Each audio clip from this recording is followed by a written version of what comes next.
जानकी जीवन स्मरण जय जय राम पार्वती पते हर हर महादेव पुंडलीक वरदा हरि विठ्ठल श्री अनंत कोटी ब्रह्मांड नायक राजाधिराज सच्चिदानंद सद्गुरु श्री ब्रह्मचैतन्य महाराज की जय.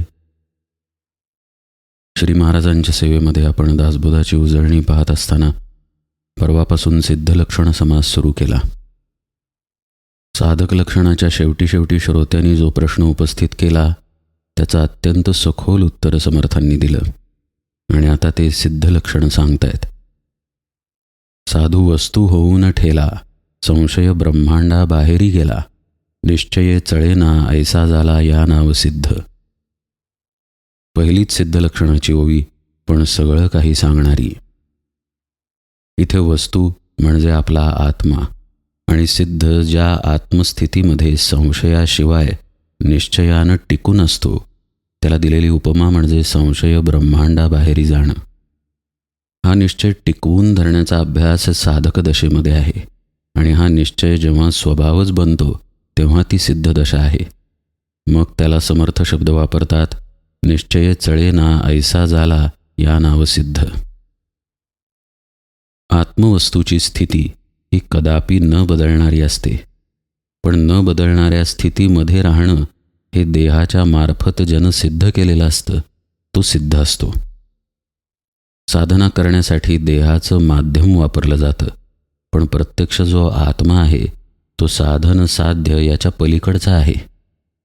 खरं म्हणजे त्याला कोणत्याही शब्दांमध्ये सांगता येत नाही, मांडता येत नाही, त्याची व्याख्या करता येत नाही, त्याला कोणतीच उपमा देता येत नाही. आपण कुणीतरी आहोत म्हणून ते काहीतरी आहे या अर्थानं शब्द वापरावे लागतात. मग त्याला आत्मा म्हणा, आत्मसाक्षात्कार म्हणा, ज्ञान म्हणा किंवा प्रकाश म्हणा किंवा काहीही म्हणा.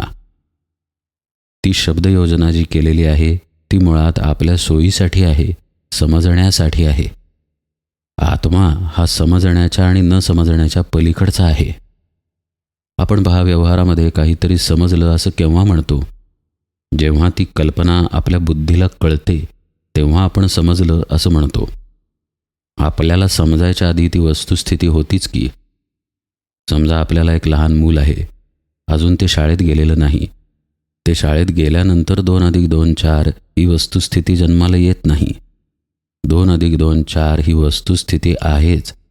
ते मूल जेव्हा शाळेत जाईल त्याच्या बुद्धीला जेव्हा कळेल की 2+2 4 असतं तेव्हा ते म्हणेल की मला आता गणित कळलं की 2त 2 मिसळले की 4 होतात. समजून देण्यासाठी हा दृष्टांत आपण पाहिला. पण आत्मा हा अशा प्रकारे आहेच आहे. तो समजणे किंवा न समजणे या दोन्हीची भाषा अज्ञानात्मकच आहे. या दोन्ही पलीकडे जाऊन जो त्या आत्म्याच्या स्थितीमध्ये निश्चळत्वानं राहतो तो सिद्ध असतो असं समर्थ सांगतायत. आता आत्मा ही होण्याची गोष्ट आहे का? तर मुळीच नाही. अहो, जो आहेच आहे त्याला वेगळेपणानं होता कसं येईल? काहीतरी होण्यासाठी आधी ते नसायला नको का? जोपर्यंत आपल्याला मूल नाही तोपर्यंत आपण बाप नाही. आपल्याला मूल झालं तर आपण बाप झालो. तसं आत्मा होता येतं का? तरीही समर्थ शब्द वापरतात, साधू वस्तू होऊन ठेला. त्यांनी हे जे शब्द वापरलेत त्याच्याकडं सूक्ष्मतेनं पाहणं आवश्यक आहे. साधू वस्तू झाला असं ते म्हणत नाहीत, होऊन ठेला म्हणतात. याचा अर्थ त्याचा देह कुठेही जात नाही. देह आहे तसा राहतो, व्यवहार आहे तसा राहतो, पण त्याची स्थिती बदलते. आता स्थितीलाही आपण बाप झाल्याचंच उदाहरण पाहूया. तो व्यक्ती तसाच आहे आदल्या दिवशीही आणि दुसऱ्या दिवशीही, पण मूल झाल्यानंतर त्याला बाप म्हणून ओळखलं जातं. ही त्याची व्यवहारदृष्ट्या स्थिती बदलली. तशी जेव्हा परमार्थदृष्ट्या आंतरिक स्थिती बदलते, म्हणजेच जीवभावाच्या ठिकाणी आत्मभाव जेव्हा दृढ होतो, स्थिर होतो, तेव्हा तो साधू होतो. म्हणजेच आत्मा होणं ही वेगळेपणानं घडणारी घटना नसून आत्मस्थितीमध्ये टिकून राहणं म्हणजेच साधू वस्तू होऊन ठेला असं होणं. आता बाहेर समाजामध्ये त्याचे 2 डोळे, 2 कान, 2 हात, 2 पाय असाच देह दिसेल. त्या देहाला देह आहे म्हणून स्थूलातील नियमही लागू होतील, पण तो मात्र त्या देहामध्ये नसेल. जसं श्री महाराजांच्या बाबतीत म्हणता येईल की ते प्रवचन करतात अनुग्रह देतात, शेतात काम करतात, थोरल्या रामापुढे भजनाला उभे राहतात. म्हणून डोळ्याला जे दिसतात ते श्री महाराज आहेत का? श्री महाराजांचा तो देह निश्चित आहे, पण केवळ तेच म्हणजे श्री महाराज नाहीत. श्री महाराज ब्रह्मचैतन्य आहेत. चैतन्य रूपानं ब्रह्म जे दाटून राहिलेलं आहे तेच श्री महाराज आहेत. अशी ही सिद्धाची स्थिती आहे. वस्तू जो आत्मा आहे तो कुठेही येत नाही, कुठेही जात नाही, कुठूनही कसलाही त्याच्यामध्ये बदल होत नाही. ही अवस्था जेव्हा साधनेनं प्राप्त केली जाते तेव्हा ती सिद्धदशा आहे.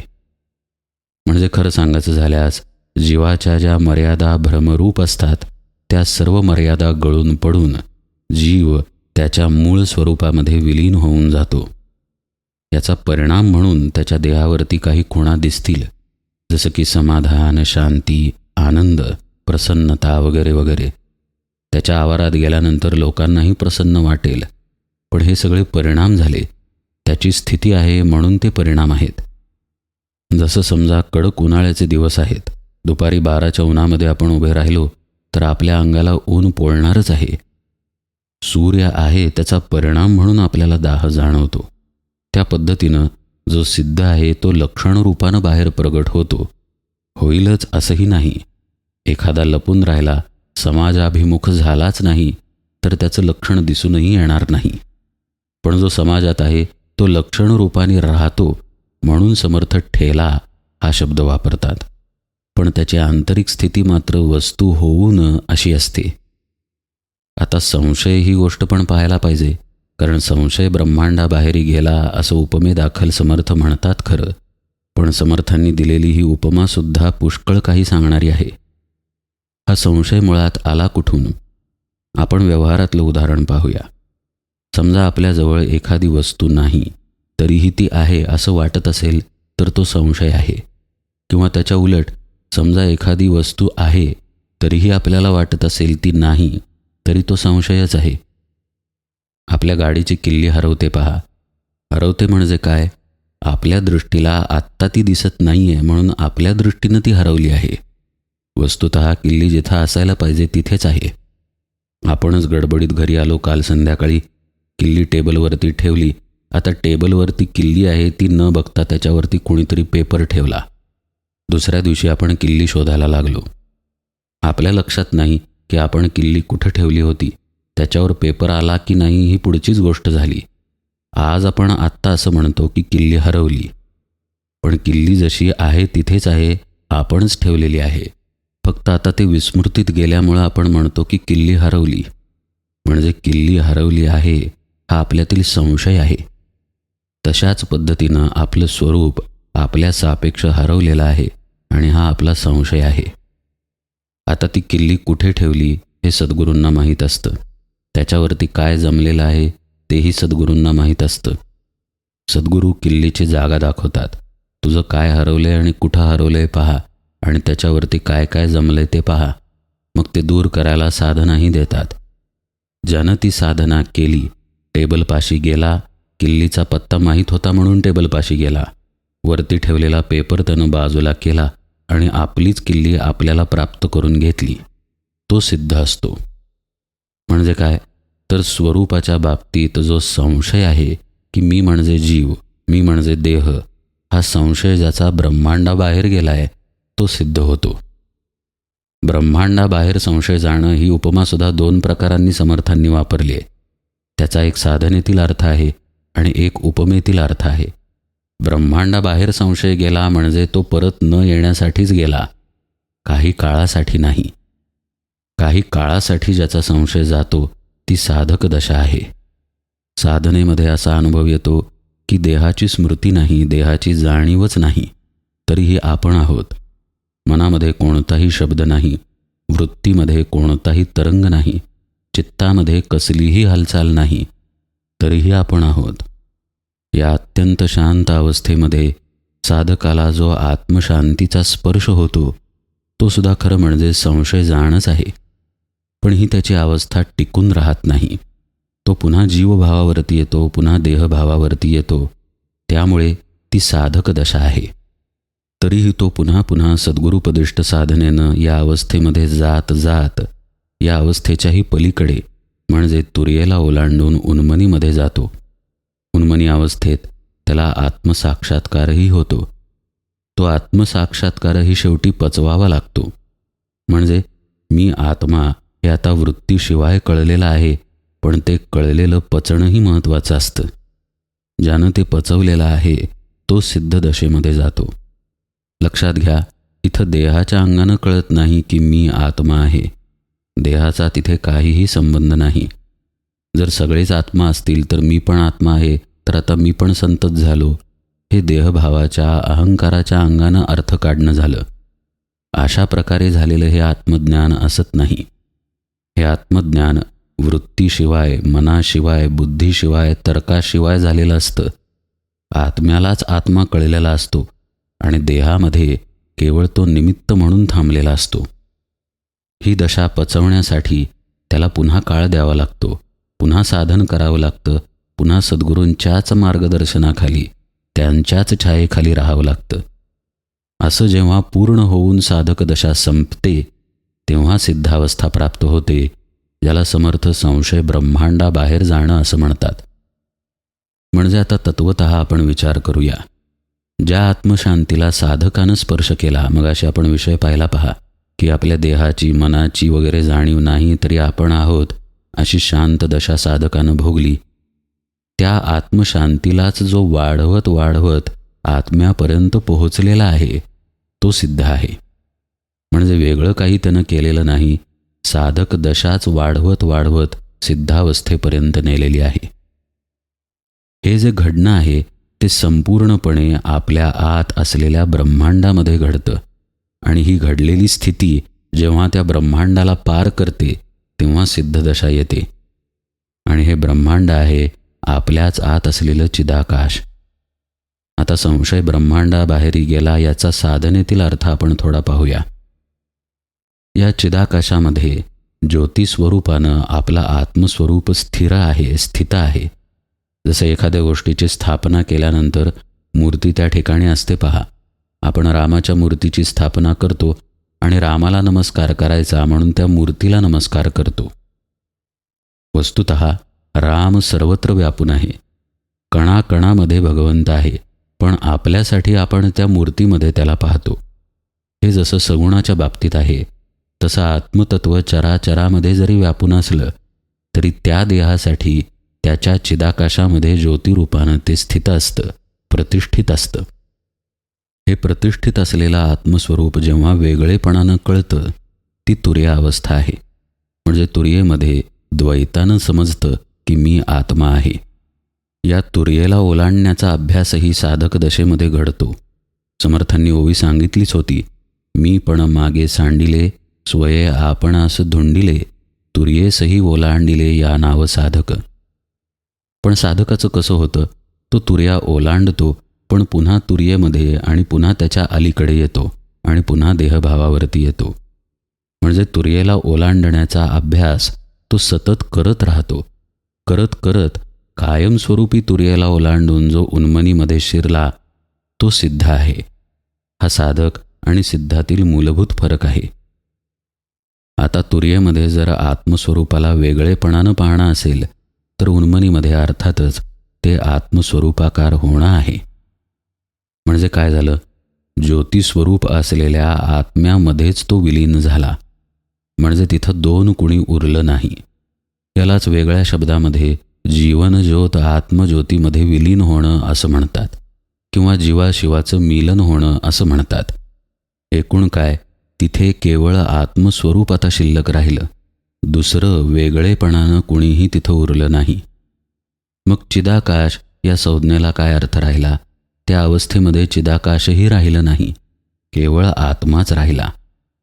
म्हणजे काय, तर पूर्णपणे मनाचा लय होऊन आत्मस्वरूपाच्या अवस्थेमध्ये स्थिर राहिल्यानंतर ज्या चिदाकाशामध्ये, ज्या ब्रह्मांडामध्ये ही घटना घडली की मनाचा आणि पवनाचा लय होऊन आत्मस्वरूपाकार व्हायचा आहे, ते ब्रह्मांडच जणू उरलं नाही. म्हणजे सिद्धानं जणू ब्रह्मांडाचा भेद केला, ब्रह्मांडाचा ग्रासच केला आणि मग तो आत्मस्वरूपामध्ये स्थिर राहिला. समर्थ शब्द वापरतात, संशय ब्रह्मांडाबाहेर गेला. हा संशय म्हणजेच द्वैत आहे, मीपणा आहे, देहबुद्धी आहे, जीवभाव आहे किंवा आपलं मनही आहे. या सगळ्याचा लय या ब्रह्मांडामध्ये चिदाकाशामध्येच होतो आणि तो लय झाल्यानंतर या संशयाला मागं टाकून साधक आत्म्याशी तदाकार होऊन राहतो. मग आता अशा अवस्थेमध्ये त्याचा निश्चय टिकून राहणारच, हे घडणारच आहे. एकाच नाण्याच्या दोन बाजू आहेत. नाणं उचललं की केवळ काटा हातात आला असं होत नाही. त्याच प्रकारे जो आत्माकार झाला, आत्माच झाला, साधू वस्तू होऊन ठेला असं ज्याचं झालं, त्याचा निश्चय कायम आत्म्यापाशी शिल्लक राहतो. आता असं पहा, मन नाही तिथे आपला देहभाव नाही, तर मग त्या अवस्थेमध्ये राहणार काय? तर केवळ निश्चय राहणार. जसं आपण स्वप्न पाहतो तेव्हा आपण स्वप्न पाहतोय याची जाणीव आपल्याला नसते, पण जाग आल्यानंतर आपल्याला ते स्वप्न होतं याची जाणीव होते. मग आपण जर निश्चय केला की मला अमुक अमुक स्वप्न पडलं होतं, तर आपण निश्चयानं सांगतो की हो, मी काल स्वप्नात हे पाहिलं. तसंच जेव्हा आत्माकार वृत्ती होते, देहाचा, मनाचा, प्राणांचा लय झालेला आहे आणि केवळ आत्मस्वरूप राहिलेलं आहे, तिथं वेगळेपणानं सांगणार कोण की मी आत्मा आहे? तर त्याचा निश्चयच बाळगावा लागतो. म्हणून ज्ञान हे निश्चयात्मक आहे, अनुभवात्मक नाही. अनुभवाच्या ठिकाणी द्वैत आहे. इथं सिद्धानं तर ते द्वैत खूप मागं टाकलेलं आहे आणि तो आत्म्याच्या ठिकाणी स्थिर आहे. म्हणजे नामाच्या समासामध्ये समर्थ जे म्हणतात ना, चालता बोलता धंदा करिता खाता जेविता सुखी होता नाना उपभोग भोगिता नाम विसरू नये, हे जे ते नामस्मरणाच्या साधनेबद्दल सांगतात, तसं हा सिद्ध चालता बोलता धंदा करिता खाता जेविता सुखी होता नाना उपभोग भोगिता मी आत्मा याच जाणीवेमध्ये असतो. निःशब्द जाणीव बरं का, मी आत्मा असं तो म्हणणार नाही, पण त्या अवस्थेमध्ये तो आहे. तो आता दिसायला देहरूपी दिसला तरी तो देहरूपामध्ये बांधला गेलेला नाही. म्हणूनच समर्थांनी अनेक प्रकारचा बोध या एकाच ओळीमध्ये केलेला आहे. तो वस्तुरूप होतो पण होऊनही राहतो. त्याचा संशय राहत नाही. केवळ त्याचा लय नाही झाला तर तो जणू ब्रह्मांडाबाहेरच जातो. साधनावस्थेतील कोणतंही लक्षण आता राहत नाही. अवस्थाच पूर्णपणे बदलते आणि तो सिद्ध होतो. मग त्या ठिकाणी निश्चय असेल तर तो केवळ आत्म्याचा निश्चय आहे, अन्य कोणताही नाही. निश्चय चळेना असा शब्दप्रयोग समर्थ एकाच कारणासाठी वापरतात आणि ते कारण म्हणजे ती अवस्था आपल्याला कळावी म्हणून. खरं म्हणजे तिथं चळण नाहीच आहे. चळत नाही निश्चय हे सांगण्याचीही गरज नाही खरं, तरीही समर्थ तसे शब्द वापरतात, कारण आपण ज्या अवस्थेत आहोत त्या अवस्थेला सिद्ध लक्षण कळावं म्हणून. आपल्या अवस्था ढळतात पहा. आपला निश्चय टिकत नाही, आपला निर्धार टिकत नाही, आपला विचार स्थिर राहत नाही, आपला संकल्प स्थिर राहत नाही. विकल्प संकल्प सतत खेळ सुरू असतात अंतरामध्ये. म्हणजे एखाद्या वाटेवरती चालत जावं आणि वारंवार पाय घसरावा असं आपलं होत असतं. म्हणून समर्थ सांगतात की पहा, सिद्ध तो आहे ज्याचा पाय कधीही घसरत नाही. आणि हे जणू अधोरेखित व्हावं म्हणूनच ते पुढची ओवी सांगतात, बद्धपणाचे अवगुण मुमुक्षपणी नाही जाण, मुमुक्षपणाचे लक्षण साधकपणी नाही. प्रत्येक अवस्थेमध्ये ती लक्षणं आहेत, ती लक्षणं दुसऱ्या अवस्थेमध्ये येत नाहीत. तशाच प्रकारे साधकावस्थेची लक्षणं सिद्धावस्थेमध्ये नाहीत. येणं जाणं साधकावस्थेत आहे. येणं जाणं म्हणजे आत्मस्वरूपाच्या अनुभवात येणं जाणं हे साधक दशेत आहे. ते येणं जाणं थांबलेली दशा म्हणजे सिद्धावस्था आहे. तिथे मुक्कामापाशीच तो येऊन थांबला.